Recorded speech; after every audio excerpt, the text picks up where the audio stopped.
தங்கக்கோடத்துக்குள் தேனை எடுக்க தவிச்சு நிக்கிறேன் நானே.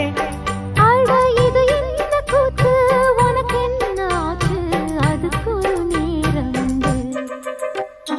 தாழம்பூச்சேல மானேயம் மேல தாகத்தை சொல்லுதடி, தொட்டுக்கொள்ளும் வேகத்தை சொல்லுதடி. தாழம்பூச்சேல மாமாவ மேல தாகத்தை சொல்லுதையா, தொட்டுக்கொள்ளும் வேகத்தை சொல்லுதையா. இளவ ரெண்டும் சரி மட்டும்